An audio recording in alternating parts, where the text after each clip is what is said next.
ஆசிரியர் என்றால் பல்லாயிரக்கணக்கான ஆசிரியர்கள் இருக்கிறார்கள்.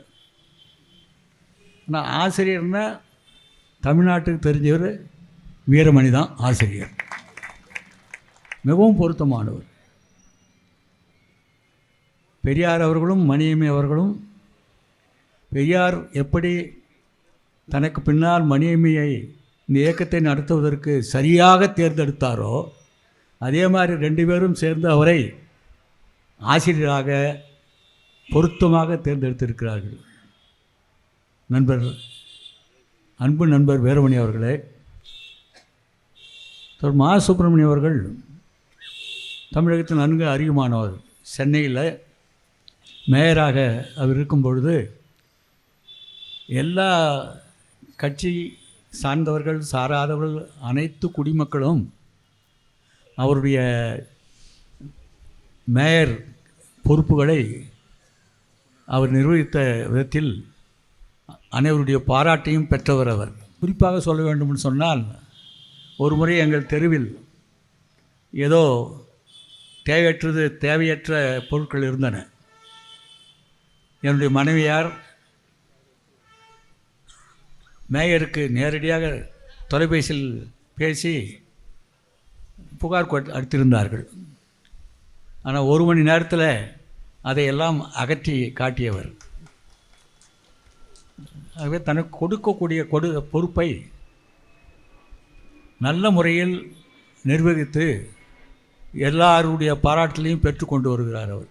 இவர்களெல்லாம் அழைத்து இன்றைக்கி நூற்றாண்டு விழா மலரை வெளியிட்டிருப்பது மிகவும் பொருத்தமானதாகும். இதே இடத்துல இந்திய கம்யூனிஸ்ட் கட்சியுடைய 50வது பொன் விழா நடந்தது. தோழர் சி ராஜேஸ்வர ராவ் அந்த சமயத்தில் இந்திய கம்யூனிஸ்ட் கட்சியுடைய செயலராக இருந்தார். அவர் தான் இங்கே கொடியேற்றி வைத்தார். தலைமை தாங்கியவர் எம் கல்யாண சுந்தரம். அதில் பேசியவர்கள் எம்ஜிஆர் ஒருத்தர். அப்போ அவர் வருங்கால முதலமைச்சர் தான் இருந்தார். அப்போ முதலமைச்சர் இல்லை, 75 இல்லை, 77 தான் முதலமைச்சரானார். அவர் பேசினார். அதே மாதிரி காங்கிரஸ் கட்சியில் யூத்துக்கு, அதாவது இளைஞர்களுக்கு தலைவராக இருந்த அன்றைக்கு ப. சிதம்பரம் அவர்கள் அதில் பங்கேற்றார். நானும் அதில் பங்கேற்றேன். அந்த விழா இந்த இடத்துல தான் நடந்தது. 50வது விழாவில் நடக்கும்போது எனக்கு வயசு 40. இப்போ நூற்றாண்டு விழா நடக்கும்போது எனக்கு 90. அந்த பாக்கியம் நான் பெற்றிருக்கிறேன். மற்றபடி எல்லாரும் ஒத்த கருத்துள்ளவங்க உட்கார்ந்துருக்காங்கன்னு நான் சொன்னேன். அப்போது சிதம்பரம் அவர்கள் பேசும்போது என்ன சொன்னார்னு கேட்டிங்கன்னா, இதோ பறக்குது பாரு ஏத்தனை செங்கொடி, இந்த கொடி தான் உலகம் பூராவும் பறக்க போகுது, இது ஒன்று தான் இருக்கும் அப்படின்னு சொன்னார். பக்கத்தில் எம்ஜிஆர் உட்கார்ந்து எம்கேவை கேட்டார், நாங்கள் நான் ஒரு தனியாக கட்சி கொச்சி வச்சுக்கிறேன், இவர் பாட்டில் என் கொடி இருக்காதுன்னு சொல்கிறாரு. அவர் இறுதி விஷயத்தை சொன்னார்ப்பா, இன்னைய விஷயத்தை சொல்லலைன்னு எம்கே அதுக்கு பதில் சொன்னார். அது நடந்தது இந்த இடத்துல தான். அப்போ இவ்வளோ பெரிய கட்டடம் கிடையாது, இடம் தான் இருந்தது இந்த இடத்துல. ஆகவே அன்று பொன் விழா கூட்டத்தையும் கலந்து கொண்டேன். இப்போது நூற்றாண்டு விழா கூட்டத்தில் மலரை வெளியிட கூட்டத்திலையும் கலந்து கொள்வதில் நான் மகிழ்ச்சி அடைகிறேன். நான் சொல்லும்போது எல்லாம் ஒத்த கருத்துள்ளவர்கள்னு சொன்னேன். ஐயா வீரமணி இங்கே இருக்கார். அவர் கொடி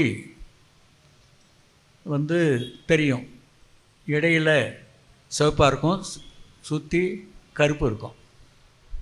பெரியார் என்ன சொன்னார்னு கேட்டிங்க சொன்னால், பெரியார் மாதிரி பொது உடைமை தத்துவத்தை பிரச்சாரம் பண்ணவங்க எல்லாரும் ஏற்றுக்கொள்கின்ற வகையில், எல்லாரும் ஒப்புக்கொள்கின்ற வகையில் எந்த கம்யூனிஸ்டும் பெரியார் மாதிரி விளக்கம் கொடுத்தது கிடையாது. எல்லா மக்களுக்கும் எல்லாம் எல்லாருக்கும் சொல்கிறாங்கல்ல, அந்த மாதிரி எல்லாருக்கும் தேவையானதுன்னு சொல்லிட்டு பெரியார் விளக்கம் கொடுத்த மாதிரி யாரெல்லாம் கொடுக்க முடியாது. அவர் தான் கம்யூனிஸ்ட் கட்சியினுடைய அறிக்கையை தமிழ்நாட்டில் வெளியிட்டவர். நேரடியாக போய் பார்த்து அதனுடைய மேன்மையை நமக்கெல்லாம் விளக்குனவர். அதனால் ஏன் அவரே விளக்கத்துக்கு கொடி திராவிட கழக கொடிக்கு என்ன சொல்லியிருக்காருன்னு கேட்டிங்கன்னா, சம உரிமை இல்லை, ஜாதி இருக்குது, ஜாதி தொலைஞ்சி சம உரிமை வந்துடுச்சுன்னு சொன்னால் என் கட்சி கொடியில் கருப்பு இருக்காது, எல்லாமே சிவப்பாயிடும் அப்படின்னாரு. அவரும் லட்சியம் வந்து சிவப்பு கொடி தான் சொல்லியிருக்காரு. திராவிட முன்னேற்ற கழகத்துக்கு அண்ணாவால் ஆரம்பிக்கப்பட்ட கட்சியில் பாதி சிவப்பு பாதி கருப்பு இருக்கு. அவங்க ஆட்சியில் இருக்காங்க, அதனால் பாதி வந்துட்டாங்க. அவங்க நாளைக்கு எல்லாம் பொது உடைமை போது அவங்க முழுசாக சிவப்பாயிடுவாங்க. உலகம் பூரா இப்படி தான் ஆகப்போகுது. இது மார்க்ஸ் சொல்லிட்டார். சமூக வரலாற்றை பற்றி வரையறுத்து சொல்லும்பொழுது பூர்வக்குடி பொது உடைமை சமுதாயம் பிரிமிட்டிவ் கம்யூனிசம் அப்படின்னு சொல்கிறாங்க இல்லையா. ஆரம்பத்தில் நீராக இருந்தாலும் நிலமாக இருந்தாலும் தனி மனிதனுக்கும் சொந்தம் கிடையாது, எல்லோரும் அதை அனுபவிக்கலான்றதை வந்து பிரிமிட்டிவ் கம்யூனிசம் அப்படின்னு சொல்லிட்டு ஒரு கட்டம், ஒரு 10,000 வருஷத்துக்கு முன்னாடி அது இருந்ததுன்னு வச்சுக்கோங்களேன். அடுத்த கட்டம் அடிமை சமுதாயம். ஒருத்தர் வந்து எஜமானத்தனம் பண்ணுறது, மற்றவங்க அதுக்கு கட்டுப்பட்டு போகிறது, அவன் பிரித்து கொடுக்குறது அப்படின்னு மாறி இருந்த ஒரு சமுதாயம். அதுக்கப்புறம் நில உடைமை சமுதாயம். ஆற்றுல பக்கத்தில் தண்ணி போகிற இடத்துல நிலத்தை பற்றி இது நிலம் எனக்கு சொந்தம், அந்த நிலம் உனக்கு சொந்தம் இல்லை அப்படின்னு சொல்லிட்டு அது ஒரு கட்டம். அடுத்த கட்டம் முதலாளித்த சமுதாயத்தில் நாம் இருக்கிறோம். அடுத்த கட்டம் சோசியலிஸ்ட் சமுதாயம். கடைசி கட்டம் கம்யூனிஸ்ட் சமுதாயம். இது உலகம் பூரா நிகழ்ந்தான் தெரியும். கொஞ்சம் தள்ளி போகலாம், ஆனால் தவிர்க்க முடியாது. கம்யூனிஸ்ட் கட்சி அது லட்சியம் அந்த லட்சியத்தை கொண்டு இந்த கட்சி நடந்துன்னு வருது. ஏன் கம்யூனிஸ்ட் கட்சி வந்து மக்கள் கையில் செல்வாக்கோடு இல்லை,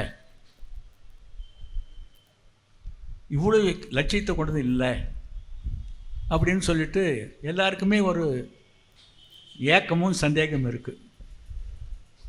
அதுக்கு லட்சியத்து மேல் தப்பு இல்லை. லட்சியத்தை கடைப்பிடிச்ச மாதிரி சமயத்தில் சில மேற்கொண்ட முடிவுகள் இருக்குல்ல, அந்த முடிவுகள் வந்து பின்னுக்கு தள்ளிடுச்சு.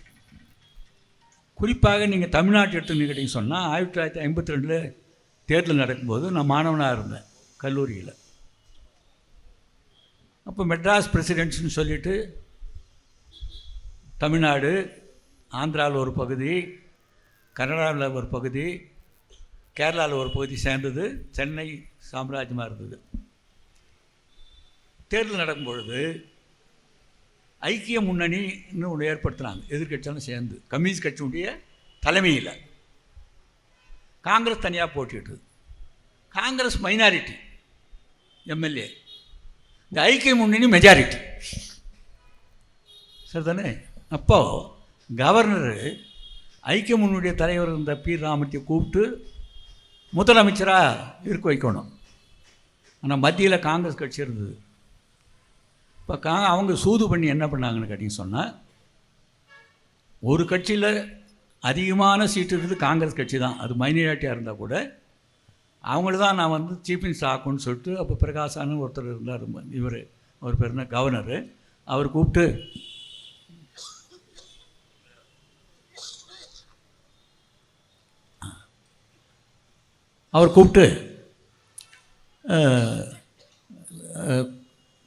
ராஜாஜியை தலைமை தாங்க வச்சு சீஃப் மினிஸ்டர் ஆக்கிட்டாங்க. அவர் சீஃப் மினிஸ்டர் ஆன ஏற்பாடு அவர் ஒரு ஆதார கல்வின்னு சொல்லிட்டு ஒரு கல்வி திட்டத்தை கொண்டு வந்தாங்க. அது குலக்கல்வி திட்டம்னு சொல்லிட்டு எழுத்தாங்க எல்லோரும். அப்போ ஐக்கிய முன்னணியில் இருந்தவங்களும் எழுத்தாங்க.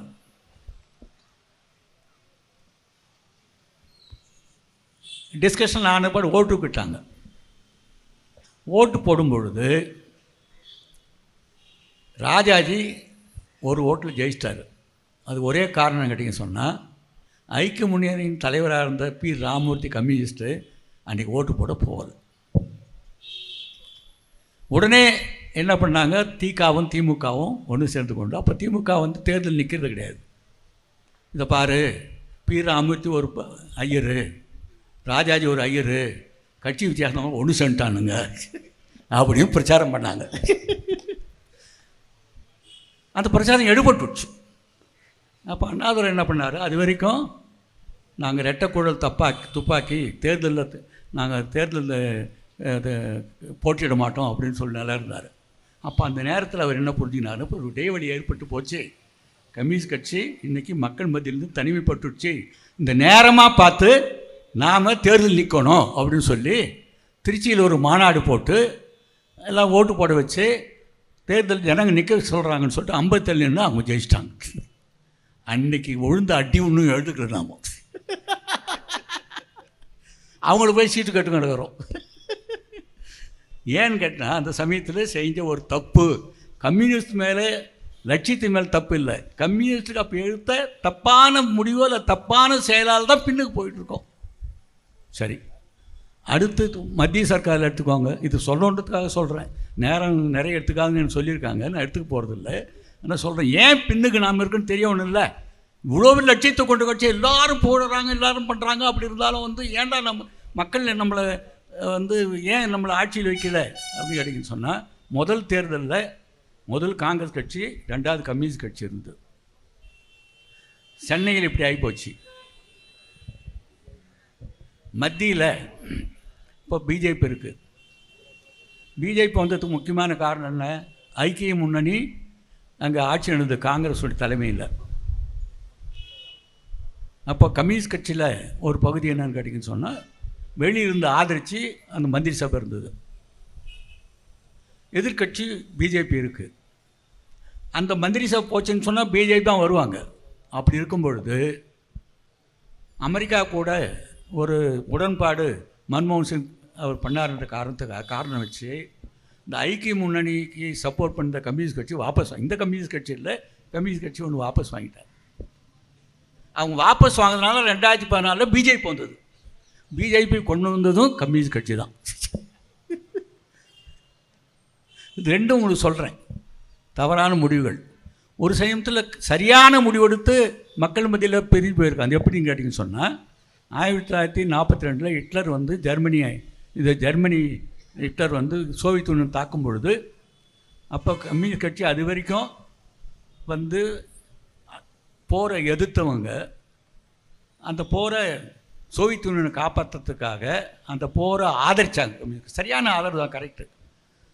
ஆனால் அப்போ காங்கிரஸ் கட்சி கம்யூனிஸ்ட் கட்சி துரோகம் பண்ணிடுச்சு, மாஸ்கோவில் மழை பெஞ்சால் இவங்க மதுரையில் கொடை பிடிக்கிறாளுங்க அப்படின்னு சொல்லி மக்கள் அந்த சமயத்தை எடுத்த சரியான முடிவை சரியாக புரிஞ்சுக்கிறதுனால தனிமைப்பட்டுட்டோம்.